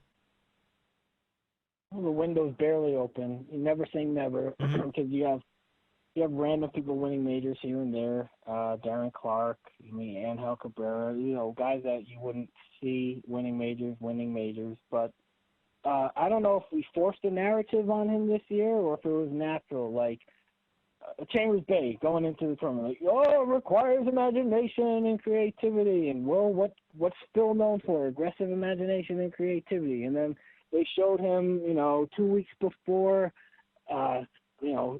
playing in shorts, throwing the balls up in the air. Like, the photos are blurry. Like, oh my God, it's Phil Mickelson playing early. Like, he's wearing shorts. His shorts not tucked in. Like, this is the course. Like, if there's any course, a U.S. Open course that's made especially for Phil's, game, this is it. And he really, that first, 3 hours of golf on Thursday, and that's why golf tournaments, like, you really, it's not just Sunday. It's Thursday, Friday, Saturday. But, people can get carried away with front nines on Thursday because people were doing that. Like, he's 3 under. And then he had, like, a really bad, like, double bogey either on 10 or 11 or something like that, and maybe even 9. No, not 9 because that's a par 3. But, he lost his momentum fairly quickly. And then he had to play late on Friday, which has totally killed his momentum because the rounds definitely got harder as the day got later out here in the tournament. That was almost like clockwork. So, and that's going to be weird for the British Open because sometimes there's really no rhyme or reason for the weather there. Sometimes if you play early, you get penalized. If you play late, you get a better stretch of weather, and then it can be completely different. And that's one thing that I kind of like about the British Open. Yeah, it's the weather there so crazy. It is unpredictable, no doubt. And even though it's on much earlier in the day, especially for the two of us out west, Andy, it's going to be a fun one to look forward to. So before we get into looking ahead in our golf schedule, I was interested to know, what was your favorite hole from this course, all things considered? And I realized that there were things that were lacking, and I realized that things were not set up well throughout the course, and the greens weren't playing great. But with that said, what was your favorite hole from the course? Which one was most fun to watch? John, you will have the first word on it. Most fun hole from Chambers Bay this weekend. Wow, that's a good question, Dave. Let me think here. They had that really boring stretch on the front 9 holes, 4 to 7 were just ugly par 4s. That's definitely not one of those. That should be a hole on the back 9. I don't know. I'm gonna go with the 16th hole, just because it was a drivable par 4. Those were always fun, and you had the train tracks on the right, and I don't know. I just always like a hole like that where it's just a huge risk reward, where you could lay up with an iron and you could make the same score as a guy who went green, but he hits it way right in the bunker and can't get up and down. So I guess I'll say the 16th hole. All right, great. So the 16th hole, John's choice. Mike, what was your favorite hole from Chambers Bay this weekend? It would either be the 12th or the 16th. One thing I want to mention is on the 12th hole on Sunday, I actually thought they set it up a little bit too short. It would only play 270 yards, and it actually ended up penalizing the long hitters, which it would have been better maybe another 15 yards back. But other than that, it was great. But I would say 16. Just the fact that it's drivable, but it's very risky, and if you're not in the correct part of the fairway with that narrow green, you have a tricky angle coming in, and then the train tracks on the right. That's a brilliant golf hole, so I'll go with that. All right, Andy, what was your favorite hole from Chambers Bay this weekend? Yes, I love drivable par 4s where you can still blow up. 16 was really fun to watch. I like 12. I might hit it right on the head. I think on the front, it was too short for some of these guys, so they had to ease up, and they were kind of just in no man's land. But another fun drivable par 4. 7, challenging par 4. That I like watching that too, because birdies were hard to come by. And 18, when it was a par 5, was also exciting. I know you only asked for 1. I just gave you 4. No problem there. I think, my favorite was also the 16th, and the train tracks. John brought that up. That was one of the highlights for me. It's just a very unique situation. It's up against the water, and I don't think anyone else already brought this up yet. But the fir tree, I believe, is on 16. Right up there, kind of overlooking the coast, one fir tree on the whole course, and it's over there along the train tracks and along the ocean, or along the water. Maybe it was a Puget Sound. I'm not sure exactly what the geography of it is, Andy, but is it on the ocean, or is it in the Puget Sound? What is the water that's next to the course? It's salt water, but if you label it the Pacific Ocean out here, they go wrong. So it's just a body of water. It's okay. Because there's no waves, right? Because right. It's what's the word? It's not a peninsula. Whatever the opposite of a peninsula is, where it's more land than water. Anyone got the name of it? I don't know, but I don't know either. I guess you call it. There's so much land surrounding the water. It doesn't look like ocean because it's so still. Mm-hmm. But it's salt water, and if you take a boat out there and you kept on drifting and drifting, you'd be in the Pacific Ocean. But okay. It's not the Pacific Ocean, but it's salt water.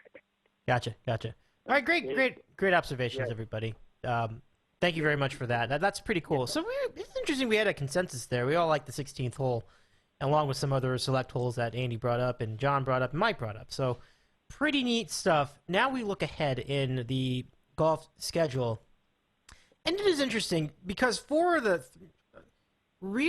whole year we have the PGA Tour, which is the tour of record.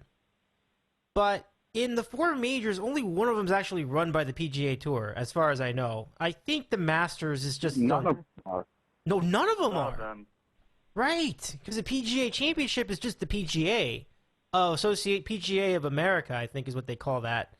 So I just think that's very funny because the PGA Tour is like all the commercials are all over the place, but then when you get to majors, like none of them are run by the PGA Tour. So I just think that's funny.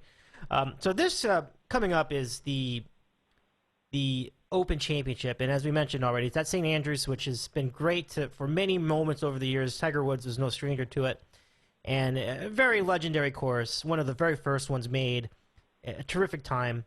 So, as we look ahead towards the Open, what are you most looking forward to? And we begin with Mike. Mike, what are you most looking forward to for this year's Open Championship? Well, we have Jordan Spieth with a chance to tie Ben Hogan or join Ben Hogan, I should say, as the only people to win what they call the Triple Crown of golf, which is the first 3 majors in 1 year. And it should be noted that Hogan in '53 did not have a chance to compete for the Grand Slam because the 2 tournaments actually overlapped. So we have a chance to see someone do something that's only been done once in golf history. I'm not going to start jumping to he's halfway to the Grand Slam. I think that's a little bit of sensationalism to expect or to really start talking about that till someone's done. Till someone's 3/4 of the way there. And also, it's really the perfect venue for there to be a showdown between him and McIlroy. Oh, yes. We have seen Spieth in the wind at the Australian Open shoot a 63, which was it was incredible that he was able to do that.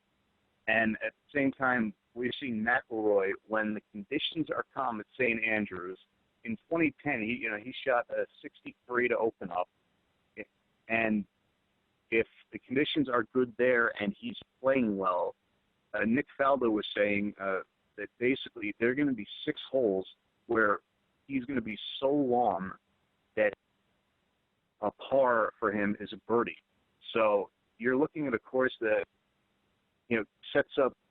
could set up perfectly for both of them, and it's really going to depend on the weather. I hope both of them show up there with their A game, and then it's going to come down to the wind, and we really have a chance to see a true rivalry, something like Nicklaus and Tom Watson, the duel in the sun. We finally have a chance for that because really Tiger and Phil were never rivals. They just happened to play during the same time period. There was only one tournament where they were even close to each other in their respective major victories. It never really happened. So we have 2 guys who currently hold every single major, and it really is the perfect venue for them to have a showdown. And I hope we get it because it would be something just great for the game. Yeah, and Rory McIlroy has been, as we all know, fabulous at the Open Championship, so he will feel at home. I certainly hope that Jordan Spieth can keep the momentum going. Golf has been just dying for a legitimate rivalry, and they really haven't had one in about 2 decades. So let's go to John. What are you looking forward to as we head towards the Open Championship in St. Andrews? Yeah, that's pretty much it. I mean, Spieth and McIlroy. I mean, I have to say, St. Andrews, for all its history and the home of golf, the whole thing they sell to you. I honestly, it's like my least favorite of the courses on the Open rotation, just for the fact that it's almost outdated for the technology. I mean, they really need the weather to come in to keep the scoring, relatively low. Like Mike said, McIlroy could easily shoot 20 to 25 under on this course with just his length because there'll be greens that are, if it's fast and firm with no rain or wind, I mean, he'll be driving the greens, and it'll be a really a crazy shootout. And for some majors it's okay. I just think for the Open Championship, if you see someone winning at 20 under par, I mean, I don't know. I just don't like the look of that. I think that's a great possibility if the weather is pretty tame. But yeah, I mean, it's got to be Spieth and McIlroy. I mean, how cool would it be to see them on Sunday afternoon, going head to head to claim hold of the tie, so to speak, of the majors held. So maybe they'll be playing together in the first couple rounds. That'll be interesting to see as well. So Yep. Definitely a great time for the game of golf, and I can't wait for St. Andrews in a month.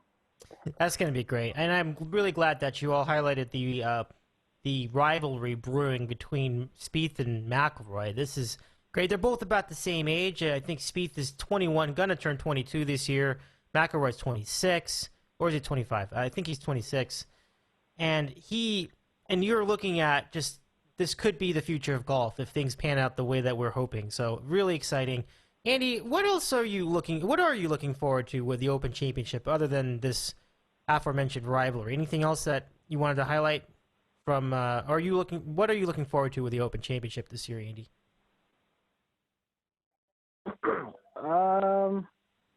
I think you guys pretty much nailed it. I mean, Spieth, how can you not like Spieth? Everyone calls him the golden child. He speaks well. He looks the part. He doesn't get too upset. He's a marketer's wet dream, basically, right? So good for him. And he's got 2 majors this year. He's, as Francesca says, he doesn't hit the ball incredibly far, but his putting is just, it's the opposite of Lee Westwood. Like, it's just so smooth, so easy. Like, you don't see him 3-putt that often. When he 3-putts, the world stops, basically. Rory's also fun to watch. So the narrative, right, is Spieth is just steady, and very good. And then Rory, his highs, it might be a little higher than Jordan Spieth, but his lows are always lower than Spieth. Like, Rory is just very eccentric from a golf standpoint. Like, he'll go from winning 3 tournaments in a row to missing 2 cuts in a row. There's just very up, down, up, down, up, down. And that's kind of interesting. And maybe that's just my pea-brain opinion. But other storylines, I'm sure people will make them. It's Europe, how will Americans adjust to, St. Andrews conditions? But as John and Mike already mentioned, it's not like a terribly difficult course. That's why you really are relying on the wind or rain to make the course harder. I mean, in 2000, Tiger won it at either 18 or 19 under, and everyone is always, carrying that course up because so many holes are drivable, and in this state of golf where 300-yard drive is just ordinary in some people's minds, it's just kind of ho hum. But watch it be stormy for all 4 days with 20-mile-an-hour winds and everyone just making a mess and just going into pot bunkers. So we can't really be 100% sure, but there'll probably be a lot of low numbers being posted. Yeah, that's been the way it's played out a lot of years when the Open's been at St. Andrews. So we will take a look at that for sure. I'm looking forward to it as well. I really hope that America really embraces this potential rivalry because I think this is really great. Like 2 guys that are good for golf. And, you mentioned it. I think it's a pretty humble guys. I mean, I can't speak for Rory as much as Jordan, but certainly he's been tremendous. Speaking of Jordan Spieth, I'm very intrigued by the upcoming Ryder Cup. I can't imagine him being left out of the Ryder Cup team, and he is going to be a great asset if he joins this year's group. So let's start with John on this. The Ryder Cup. What can you say about this upcoming tournament where, as they usually do, the Americans go up against the Europeans? And it could be the rivalry again. You could have Spieth going up against McIlroy, assuming that the selection goes as we think. So, your thoughts on the upcoming Ryder Cup, John, in Connecticut? Dave, I hate to break it to you, but the Ryder Cup is next year. Oh, 2016. Oh, I'm so sorry. That's okay. This year He's a little bit unhamen. I doubt anyone will be watching that, honestly. Okay. I know I love golf and I'll try my best, but I mean, the results will be taped away in football season, and right. I don't think we'll be getting much into the President's Cup this year.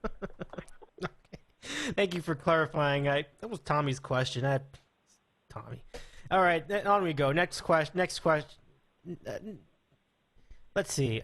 So then let's also talk about Ricky Fowler because he's trying so hard to get better at golf and realistically compete in majors. But this was a bit of an alarming moment for me, and I'm concerned. I just wonder whether he's gonna get it together and win. He's got the talent and he's got the heart, but I am concerned about how things have been going. So, actually, John, do you feel like Ricky Fowler's future is still bright for his overall championship winning ability? Yeah, definitely. I mean, he had 2 bad rounds. I mean, it happened. Before that, he had finished, last year he finished top 5 in every major. He just had an amazing finish to win the Players, which is, quote-unquote, the 6th major. So, I mean, again, I think I know it just from my own personal experience. I mean, I'm certainly not playing for major championships, but when, my dad when I used to play golf with my dad a lot, I mean, he's not a very good golfer at all, and he'd kind of bring my score down a little bit when I see him shanking it in the woods and topping it and everything. And it's kind of the same thing for the professionals. I mean, if you're Ricky Fowler and you see Tiger in the fescue and, I'm not saying every other word out of his mouth, it's just a terrible environment to play in. I mean, I'm certainly not going to excuse him for shooting 83, but I mean, I can see it. It happens. So I think Ricky Fowler's fine, and I wouldn't have any reservations about him contending in the future for major championships. Now he's got to break through one of these times. Right. I certainly think he'll be in the mix again. He's still pretty young, so I'm not completely ruling him out, but definitely after finishing top five, and then all of a sudden you do that, it did seem a little alarming to me. But okay, I mean, I trust you on this. I think it could be much ado about nothing. But like you said too, I really would. I mean, just for him, I think it'd be great if he could break through and win. First of all, win a tournament. That would be the beginning. But then eventually win a major in any of them. It doesn't matter which one. He did win. He did win this year. Oh, okay, he won. Yeah, okay, very good. So, do you remember which tournament it was? Yeah, it was the Players. Oh my gosh, I'm so dumb. Yeah, it was the Players. Thank you guys. I'm feeling I'm extra loopy tonight. So Andy, in that case, are we just worrying for no reason? Then is this just too much of an overreaction? In that case, was my instinct a little bit off with Ricky Fowler? No, well, I think Tommy must be dominating the chat. But so there's only 4 majors a year, right? Right, so right. It's a fun game to play. We all play it. Like, he's due for a major. Like 5 years ago, Lee West was due for a major. Like, there's only 4 a year, and when Spieth is winning 2, like, so now there's only 2 left. There's so many good players. Like, Henrik Stenson's a great golfer. Yeah. Justin Rose is a great golfer. Dustin Johnson's a good golfer most of the time. Jason Day's a good golfer.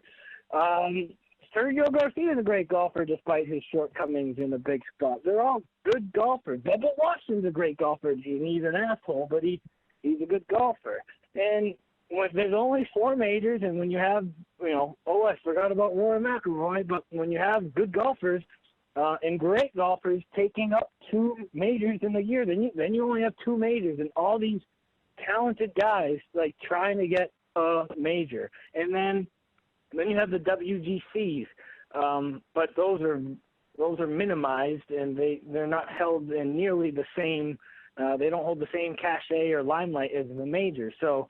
When Bubba Watson, bad example, he's already won a major, but if Ricky Fowler wins a WGC in Shanghai in October, like, it's a big tournament, it's a strong field, but it's not a major. And when Ricky Fowler wins the Players, it's a very, very prestigious tournament, but it's not a major. Mm-hmm. And the other thing, it's kind of apples and oranges, or maybe pears and apples, but, the world ranking, like, he can just finish top 10 week after year and just make a ton of money just doing that. I mean, Jim fucking Furyk is a freaking choker. He's still like number 6 in the world. Explain that to me. Jim Furyk, you've got all these guys you can pick on a Sunday, back 9.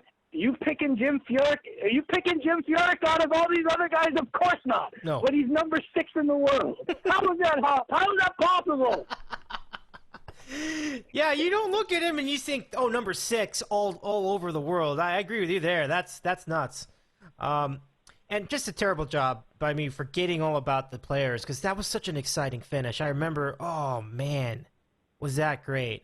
Those shots he made on the final hole, Ricky Fowler, that was really cool. And then remember he was slobbering all over his girlfriend or his wife at the end of that, and then some people were freaking out over it.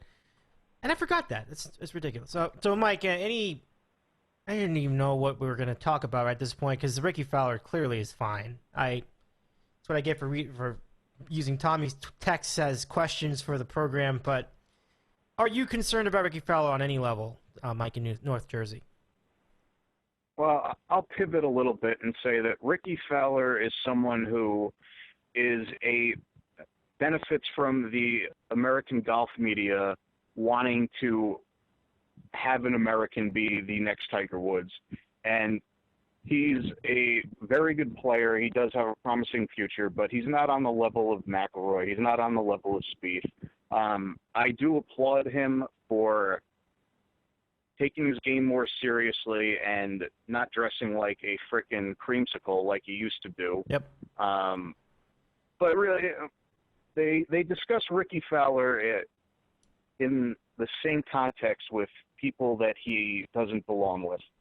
And it also brings up that the one thing about Jordan Spieth, I like him, but I don't like how the media covers him.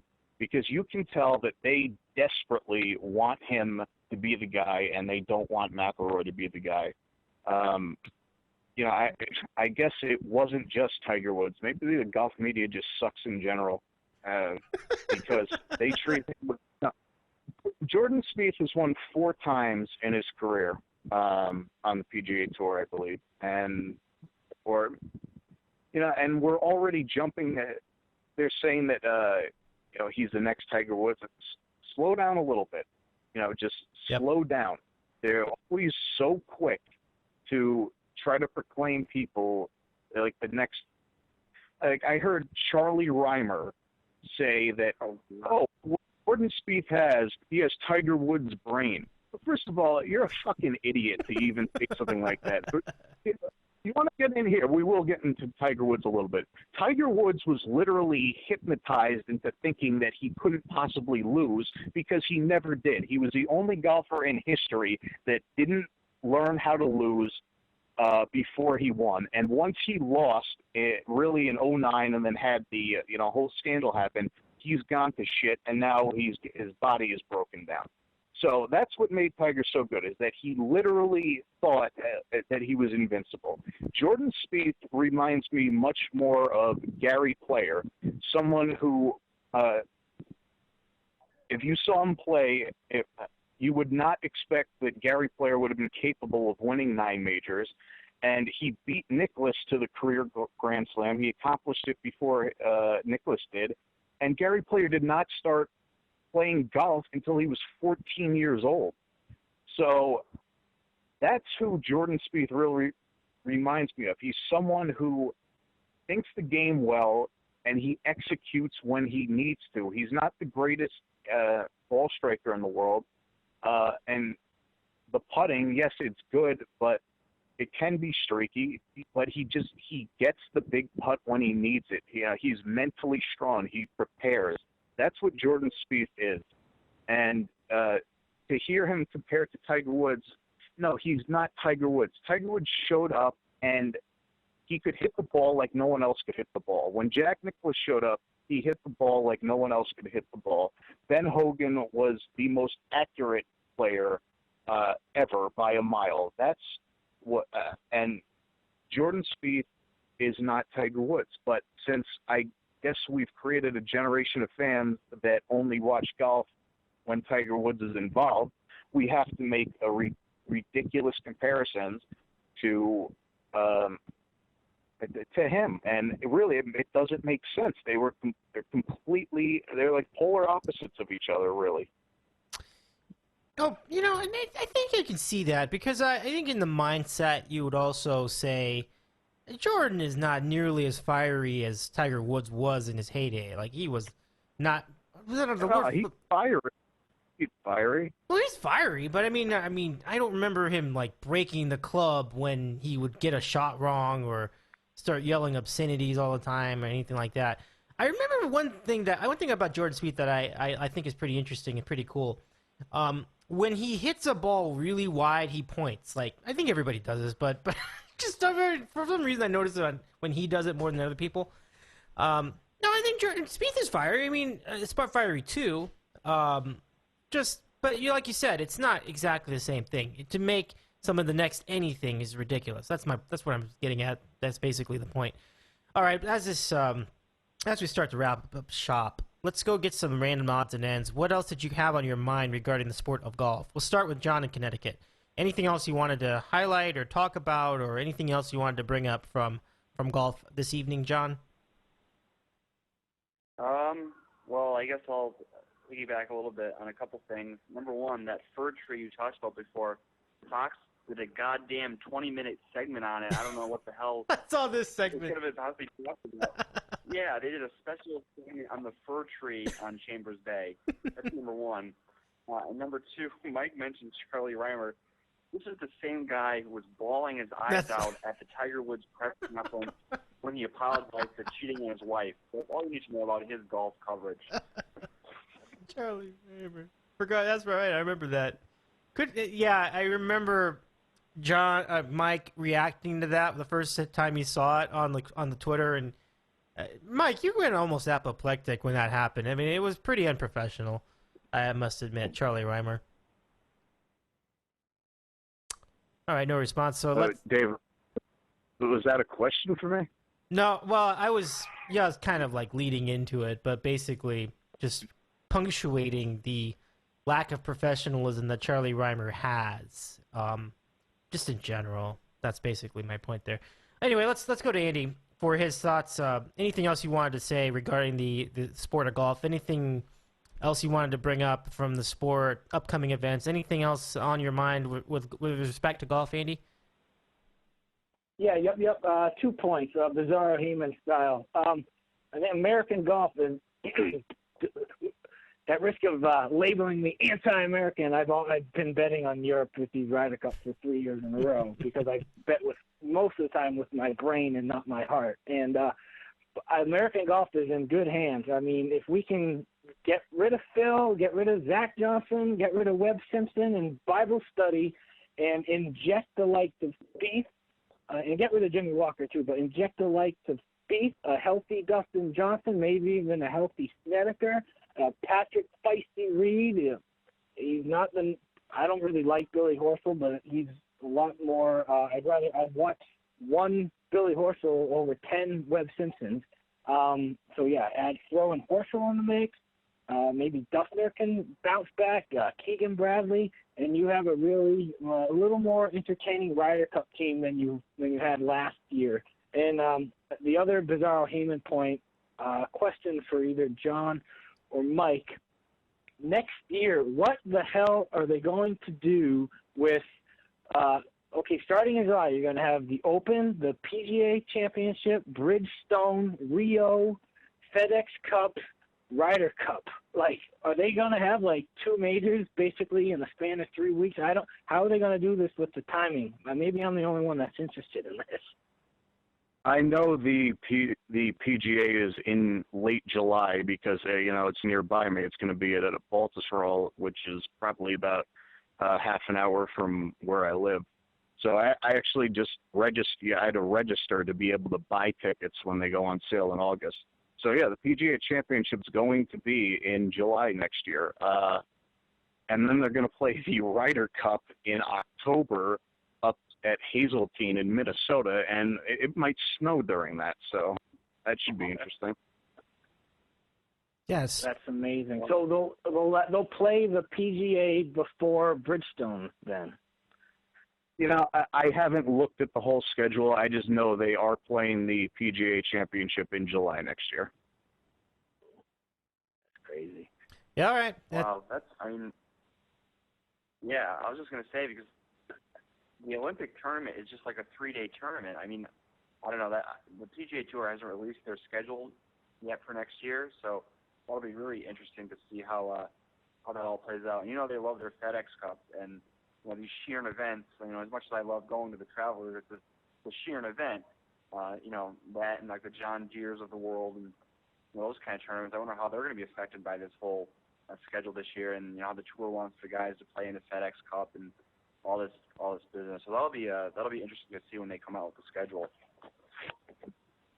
Yeah, 2016 is an unusual year. Thanks for alerting us to that, Andy. I mean, that's I've never seen the PGA Championship played in a month other than August. So, the Olympic golf has definitely ushered in some unique quirks to the schedule coming up next year. So, we'll be on the lookout for that. By the way, on the Olympic golf, maybe we shouldn't even bring this up yet because it's just like way unhayman, so I won't even do it. Did I miss anybody? Oh yeah, Andy. Did we get to you? No, John. I think John is the one we have to talk about at odds and ends. Did we?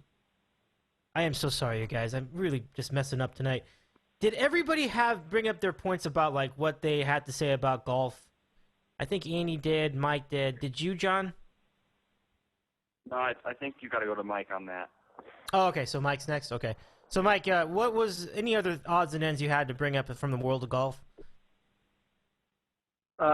Yeah, I have, for some reason, I think even more so than any other sport, people love to say that they hate golf. What's the point? If you hate it, you know what? Why do you even have to bring it up? I mean, I watch every sport. I watch hockey and golf a lot. But I follow football, I follow baseball, I even follow basketball. I watch every game in the NBA Finals, and, I don't understand this hatred towards certain sports that people have. Shut the fuck up. I can tell you right now, just because golf is not physically demanding where you're going to be out of breath like ice hockey was for me doing suicides, golf is fucking hard to play. And, it's people who have never attempted. Why don't they go to a range and try to learn how to play golf on your own for 1 year? Give yourself 1 year, and you'll probably you'll discover how difficult it truly is. It requires an incredible amount of coordination and athletic ability to be good and to actually hit shots that somewhat resemble what the pros can do. It's just I don't understand it. If you think it's like, go fuck yourself. Honestly, trust me. Go fuck. That's real. I'm boiling over with anger at certain people because I've hit a 300-yard drive quite a few times in my life. You know what? I guarantee I have more athletic ability than a lot of these people that say, "Oh, golf sucks." Go fuck yourself. Who have you been hearing from on that? Is it just is it the board? Is it like guys on Twitter? Like I haven't really heard that rhetoric on the media necessarily. No, it's not the media. Well, everyone's on social media, and you just see stuff like, oh, how can you actually watch golf? Because you understand just how fucking hard it is. I mean, I know the three of us, not including you, Dave, play on a regular basis. It's mind-boggling how you can hit one shot perfectly, and then all of a sudden the next one is just terrible. Just the challenge that golf presents is something that's very unique, and just because you're not sweating profusely does not mean it's not a sport. I mean, CC Sabathia in his prime, you know what? So does that make baseball not a sport? The fact that he could be successful with his career, or Prince Fielder, he's a successful baseball player. Right. I don't see people saying that baseball isn't a sport. So, it's really, it's quite unfounded. And I do understand that if you don't play, that you really wouldn't want to watch golf because it's not like this very fast-paced, exhilarating thing. But, if you don't know what you're talking about, just keep your mouth shut. Yeah, we see this a lot with soccer, too. Andy, you probably remember guys going, soccer's not a real sport, soccer is worthless, who cares? It almost always comes from guys that don't actually take the time to familiarize themselves with the sport. It's like it's easy to bash a sport if you're not familiar with it. People have gone and said swimming is boring. Okay, maybe it is boring to watch, but you don't appreciate it until you've either tried it or you've seen it, or you've really familiarized yourself with it. So I think that's just the thing. You can't be going out saying such and such sucks if you don't know what it is. That's sort of my deal with golf. I kind of felt golf was like, oh, golf's boring. Then I started watching golf. I started paying attention to golf, and I played a little golf once in a while. Not like you guys at all. You guys are right, but you have to at least give it a chance. You can't just go in thinking, oh, this sucks, without actually giving it a chance first. So at least do that. That's sort of my response to that. Andy, first of all, do you think golf is a sport? I'm sure you do, but anything else you wanted to add as far as the golf being a sport situation? I mean, it's a topic that obviously generates a lot of strong opinions. I do think golf is a sport. Now, some people will be like, well, what other sport do you wear khakis and you tuck in your shirt? That's not a sport. You're wearing an outfit that's suitable for a July office 8 to 5 scenario. And also, what other sport can you smoke marijuana and drink beers, from the beginning of the game to the end of the round? And I can see their point, but it's still a sport, as Michael, just gave the example. I mean, there's a physical activity involved. There's a mental aspect of the game. I bet there's some people that say it's not a sport that would probably be huffing and puffing, carrying their own bag, walking 18 holes. Yep. Come back and see us after, you fat pieces of shit.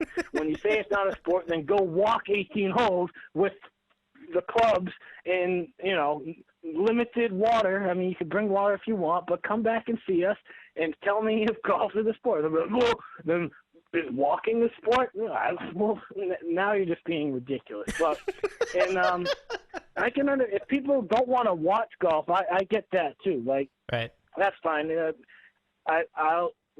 certain sports like I play tennis, but I don't really like watching tennis. The other thing with the female factor, like females, I think they'll love watching NFL because it's what people do on Sundays. They like baseball because it's nice weather. They'll go to a game, get drunk, get some sun. They'll like hockey because they like watching guys get down and dirty. They'll tolerate basketball. We'll leave that at that. Don't want to go down a slippery slope, but they like basketball. And then they do not like watching golf. Most girls do not like watching golf unless they actually play it. But I'm going on a little tangent here. But they definitely love NFL. Every girl loves NFL on Sundays because that's what most Mongos do on Sundays. And if they want to be with their Mongos, they have to accept that Mongos are watching NFL on Sundays. Yeah, it's getting pretty popular with women. That's true. I think it's already, and as you mentioned, there's popularity as it is, and it's even growing. So that's pretty neat. Something we can cover when we get to football season this year. John, do you think golf is a sport? I know the answer, but I'm going to ask it anyway. Why would people get the impression that golf isn't a sport? I think it's a sport too, but do you think golf is a sport? What makes it a sport to you? Oh yeah, definitely.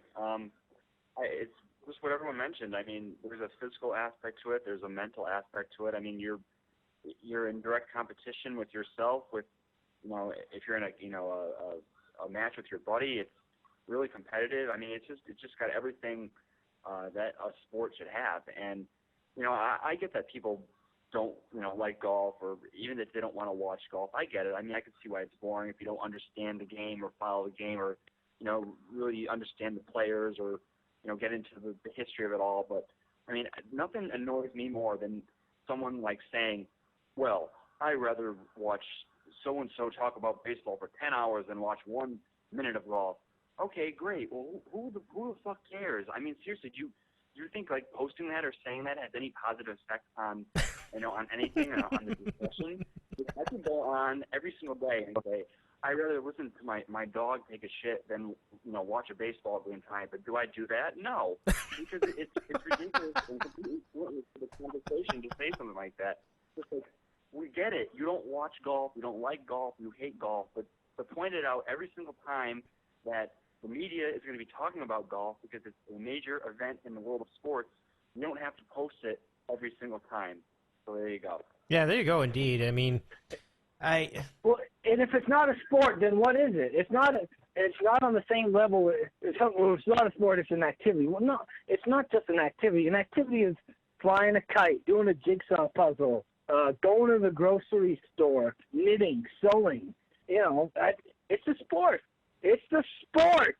If it's not, what is it? How is it not a sport? How is it not a sport? I couldn't have said it better, Andy. I mean, it could be nothing but a sport. There's a scoring, there's an objective, there's a championship, there are winners, there are losers, there's first, second, third, fourth, and fifth, and 10th place. I mean, what else would it be other than a sport? So, I agreed with all you guys, and I think that's a good place to end. Really good discussion at the end. Thank you very much for rescuing my terrible hosting skills tonight, but I did. But it was a great conversation.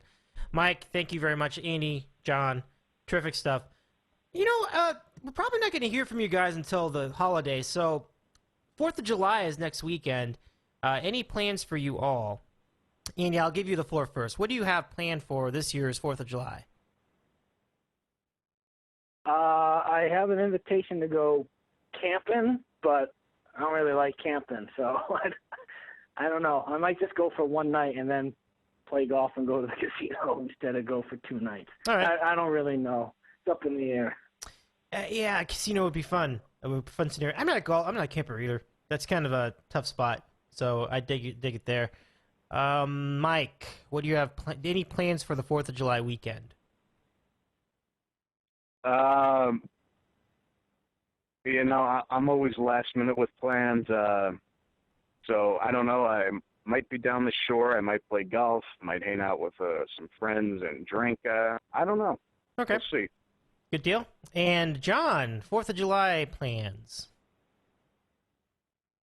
Yeah, I do know on July 4th, as a Saturday, one of my aunts has annual party, so I'll definitely go into that. But the good news is, we usually have off on July 4th, but since it falls on a Saturday, I'll have the 3rd off. So I'm, crossing my fingers the weather is nice that day, and I'll get a round of golf on the 3rd. So looking forward to that. Nice. All right. Well, very good, everybody. Thank you very much for coming on. I really appreciate you joining us as well, Andy. It was a good discussion. I really enjoyed the thoughts about the golf course over at Chambers Bay. This has been a lot of fun. Thank you very much. Enjoy. Oh, wait, I forgot. Oh, yeah. What are your handicaps right now? This is the last thing, and then we'll close up tonight. John, your handicap in golf currently.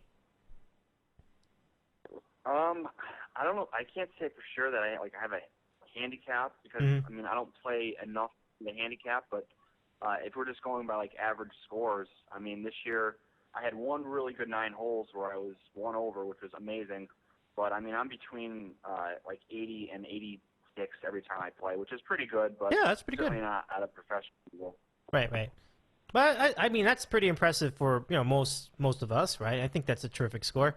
Andy, what is your golf handicap? Oh, I suck. Anything under 95, I'm happy. Anything between 95 and 99, I accept and move on. Anything over 100, I hate myself. I've only shot over 100 once this year. Everything's been 94 to 97. Pretty solid. I can't do a front and a back. I can't put 2 and 2 together. I zone out. I start making bets on my phone. Listening. I just zone out. It's hard to just you have to be in the zone for all 18 holes. And if you have a little too much to drink or a little too much to do something else, you lose focus. And if I shoot a 43 on the front, I'm like, yes, I'm done. I don't need any more 90 seconds. Focus. And then we shoot a 54 on the back. That's me. I'm weak-minded on the golf course. All right, well said. Now to Mike. your golf handicap. I'm intrigued here. What is your handicap at present?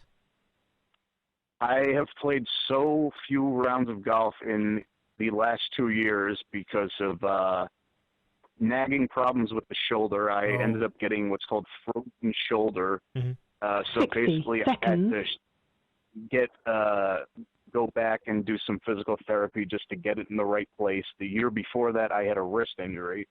So because I've only played basically 2 rounds in the last 2 years, I presently do not have a handicap. But if I went out now and played, I would not shoot a good score just due to horrible inconsistency. So I see. Maybe we can address handicaps at the end of the season. Hopefully I have one by then. Okay, good luck, man. I'm looking forward to that. Hopefully, hopefully it'll be all right by season's end. Guys, it's been really a fun time. Thanks for hanging out for both hours. Have a great rest of your week, and we will do this again soon. And John and Mike will definitely do it again for the Open Championship 10 recap. seconds. So, take care, guys, and thanks again. All right, thanks, Dave. All right, take it easy. Thanks a lot, Dave. Good job, everybody. Nice insight. Thanks for having me, Dave. You bet. Agreed on all of the above, and thank you, Andy. Thank you, John. Thank you, Mike. Thank you guys for listening. Hope you can subscribe to us at youtube.com/ditcow. Follow us on Twitter, twitter.com/ditcow. And keep checking out our site, www.ditcow.com. Have a great weekend, everybody. We'll see you next time.